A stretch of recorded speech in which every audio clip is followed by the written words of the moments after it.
as humbly as I can say this, the Lord grew me really fast. Mm-hmm.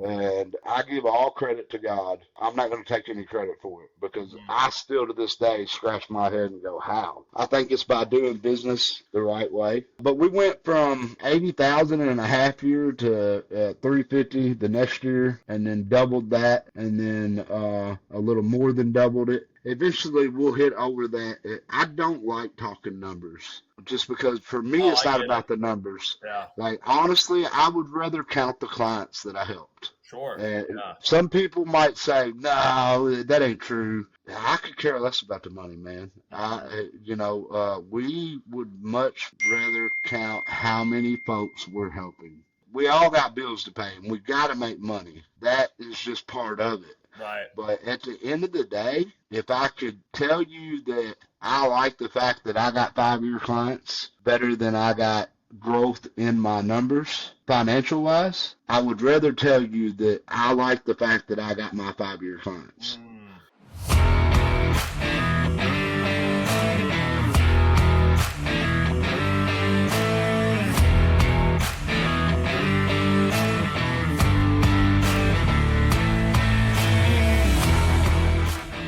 Welcome back, everyone, to another episode of the Builder's Bible. I am here with Marvin. Marvin is the CEO of Right Way Junk Removal. Marvin, thanks so much for coming on the show. Thanks for having me. Yeah, absolutely. So, Marvin, maybe just to start, give our audience an idea of so what exactly does Right Way Junk Removal do, and how did you kind of get started in the industry? Hmm. We so it's right way hauling, junk removal, and demolition, and we go into people's houses and remove unwanted items. And when it comes to demolition, we might demo a bathroom. We may demo a kitchen. We demo warehouses, take them all the way out, and remove them completely. Same with houses, trailers, sheds. We do a lot of sheds. A lot of sheds get removed for a new one to come in. And how I got started in it, by trade, I'm actually a union iron worker, Okay. and we was traveling a whole lot. And of course, I was general foreman on jobs. Probably the last 7 years of when I was working iron work, and I just got really wore out and come home, and I was sitting. I had surgery on both my hands, and I Oh, was sitting no. on the couch and was scrolling Facebook, and I come across a post. Somebody was wanting some concrete hauled off, and I didn't want to see it get dumped on the side of the road. And the guy actually let me come do it. I priced it at $100, and I went and did it, and it ended Wow. up costing me $100 Right. Yeah. to make sure that it was disposed of the right way. Right. And my dad kind of pushed me before he passed. He pushed me to he kept trying to get me to figure out how to work for myself and the Lord. Mm-hmm. Get out of ironwork. Ironwork was just a means to an end for me. Right. Now I'm still an active member, but wholeheartedly, I have to say that my dad pushed me to get into business for myself. And before he Wow. had passed, like every time I'd see him, he'd talk about, "Hey, you need to figure out how to work for yourself and the Lord." Yeah. And the joke was how to work for yourself and the Lord and answer to your wife occasionally. Exactly. Right. So, but I seem to answer to her quite often. Yeah. So he was wrong about one part, and that was answering to the wife occasionally. That's But hilarious. so anyhow, I cleaned that job up. I hauled that concrete off for that guy, and it was like the Lord led me right to it, man. Hmm. It had some bad experience up in Michigan with ironworking and some millwrights, and I didn't really like how the job was turning out, and like I said, my hands really were bothering me, so I come home and I had surgery on them finally, and I just woke up one day and seen that guy wanting that stuff removed, and I didn't want it dumped on the side of the road. Well, I went and dumped it, And I called the wife. I said, "Hey, I think we're going to start a junk removal business."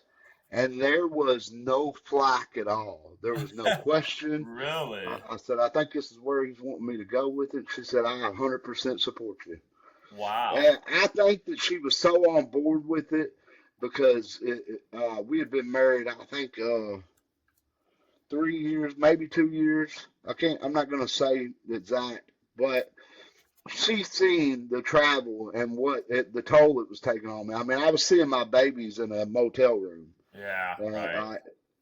and then I was staying with brothers, which I got a lot of love for them brothers, but uh, I would say we didn't see eye to eye and evenly Oh, that's yoked. Like hard. some of Yeah. them listened to and we'd stay sometimes in these houses together, Yeah. and some of them would like drink, and some of them would listen to rock and roll and some heavy metal, and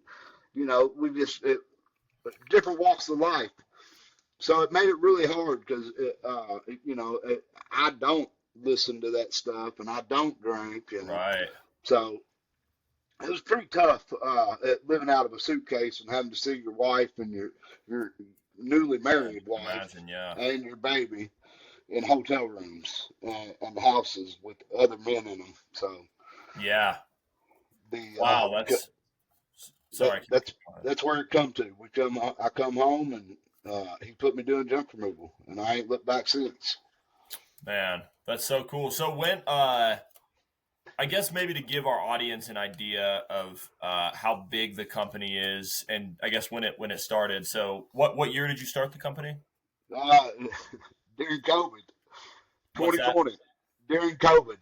Oh, really? Okay, Yeah, yeah, 2020. We yeah. opened in March of 2020. So Perfect time. I was one of that what they called what do they call it a necessity worker.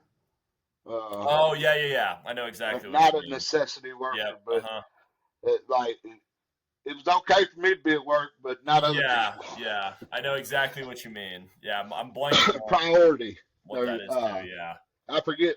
I'm drawing a blank on what they yeah. called Me it, but too. uh, yeah, man, they didn't care. Like it didn't matter for us.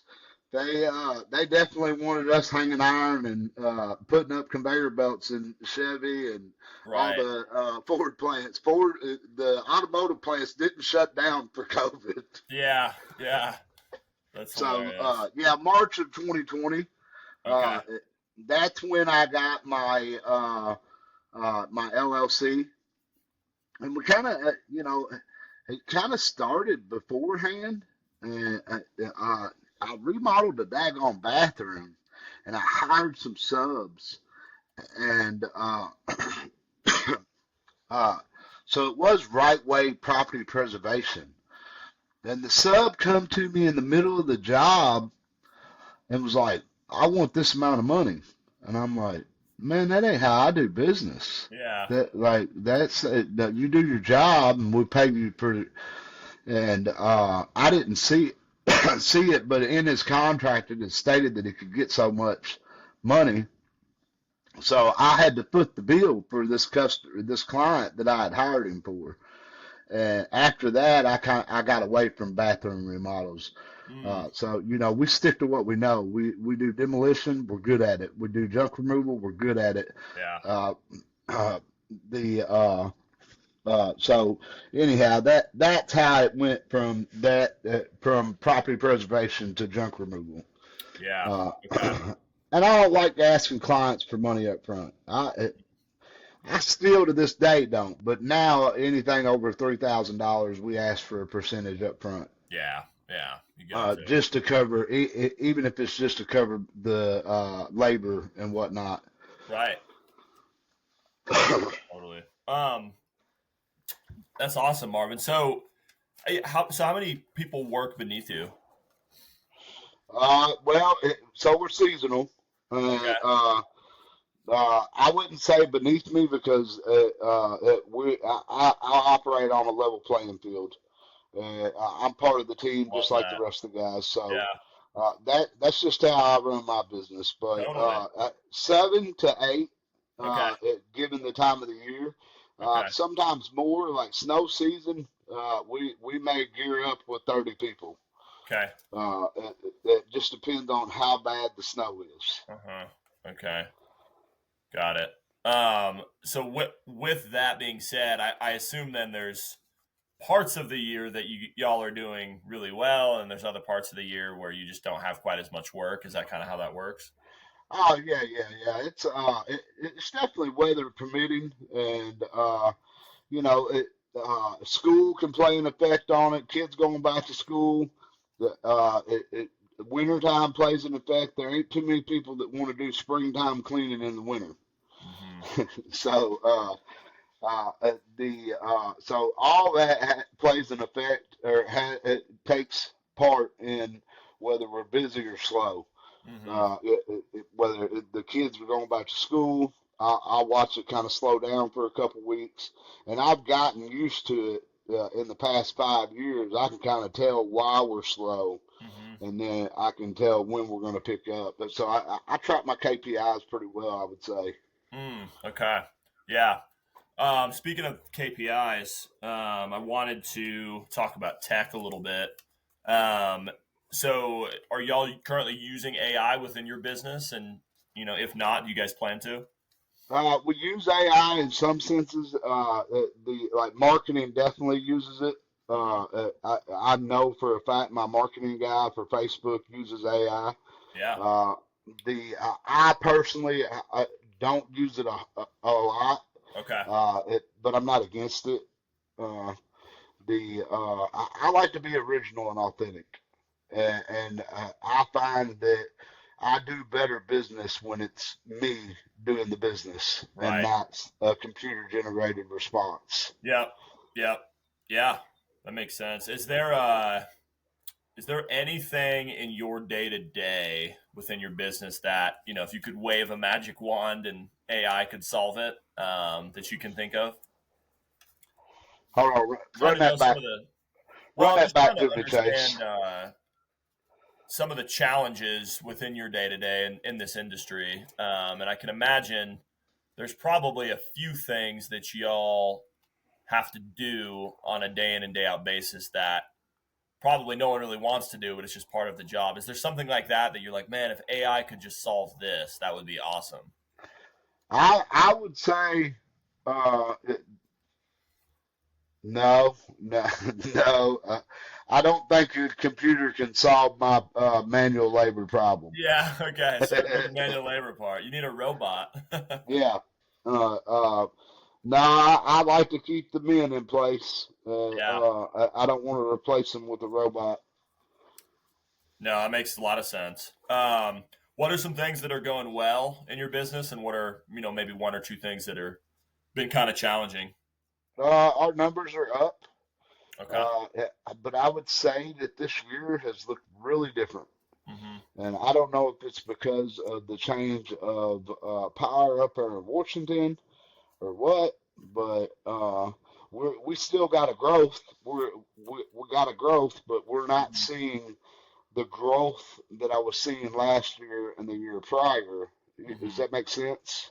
Yeah. Can you give me in our audience just an idea of how much growth y'all saw? I mean, what when you start something like this, how quickly did you grow? Uh, uh, well, it's funny you say that. As humbly as I can say this, the Lord grew me really fast, Hmm. and I give all credit to God. Wow. And Yeah. like I have not, I'm not going to take any credit for it because Hmm. I still to this day scratch my head and go, how? And I think it's by doing business the right way. And but we went from 80,000 in a half year to 350 the next year, and then doubled that, and then a little more than doubled it. So Wow. and I eventually we'll hit over that. I don't like talking numbers just because for me Oh, it's I not get it. about the numbers. Yeah. Like honestly, I would rather count the clients that I helped. Sure. And Yeah. some people might say, "No, that ain't true." I could care less about the money, man. Mm-hmm. We would much rather count how many folks we're helping. Mm-hmm. And I mean, look, we all got bills to pay, and we got to make money. That is just part of it. Right. But at the end of the day, if I could uh, tell you that I like the fact that I got 5 year clients better than I got growth in my numbers, uh, financial wise, I would rather tell you that I like the fact that I got my 5 year clients. Yeah. Meaning that I got clients that call me back multiple times throughout the year. Mm-hmm.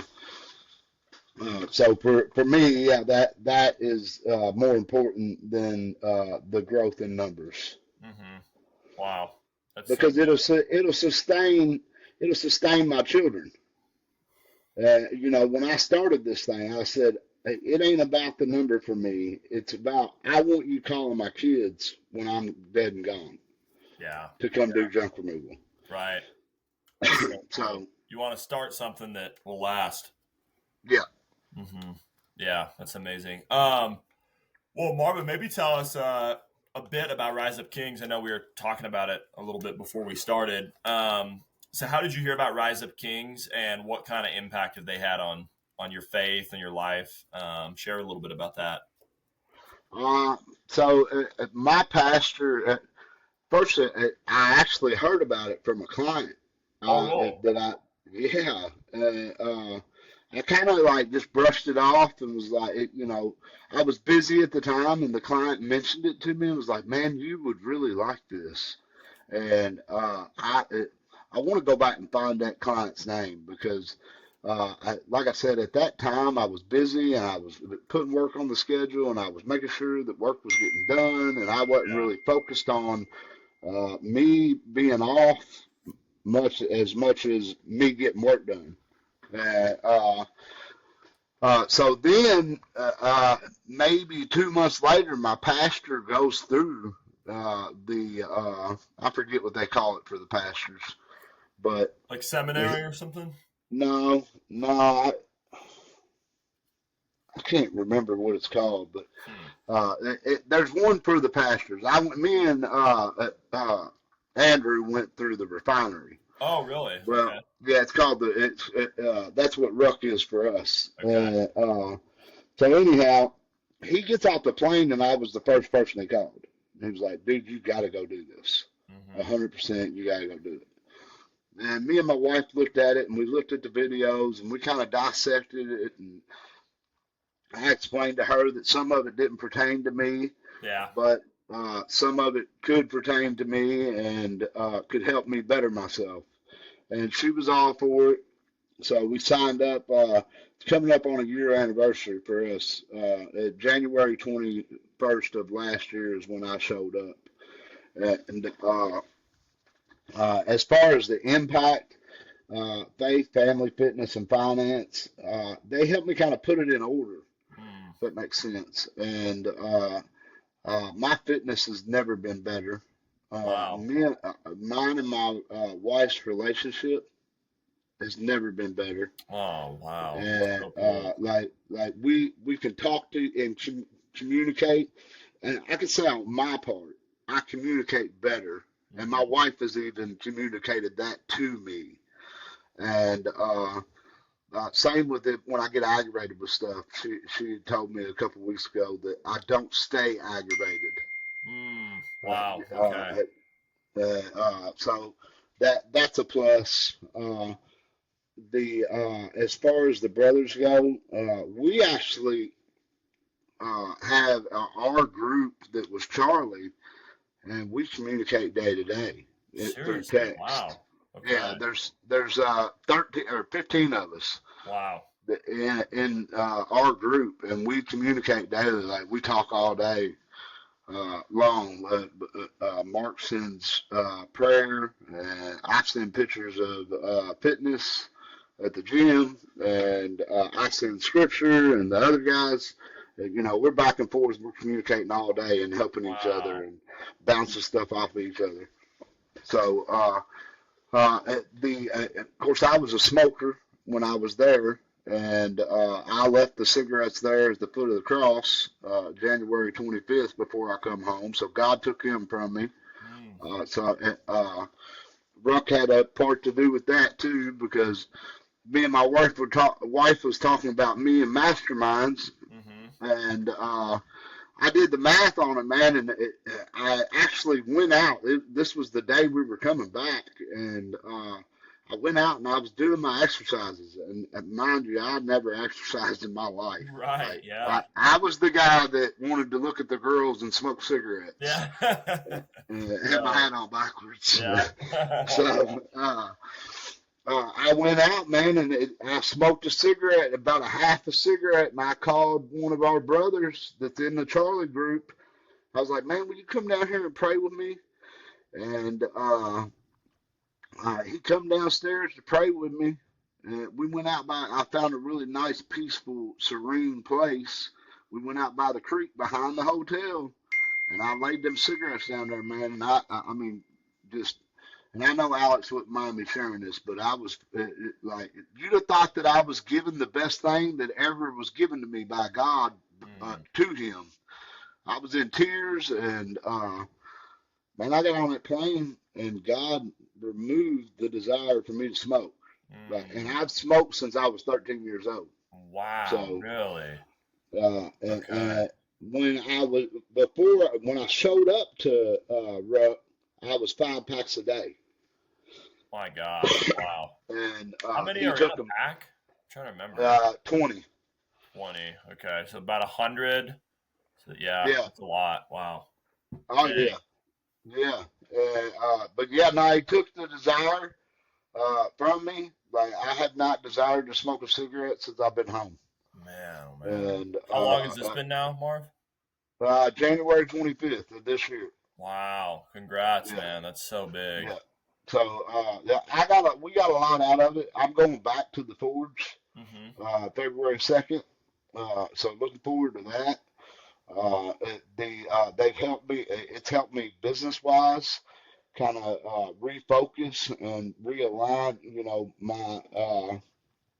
My goals, and to actually take a look at quarterly goals. Yeah. I wasn't doing all that before, man. I just put my head down and went to work, and uh, I wouldn't look at a lot of that. And now I got brothers that are like, well, man, you did good in October, so start dissecting October, Mm-hmm. see, why you did good, and then start driving ad money towards why you had such good Yeah. sales in October. Right. So yeah, it's I can't say enough about Ruck.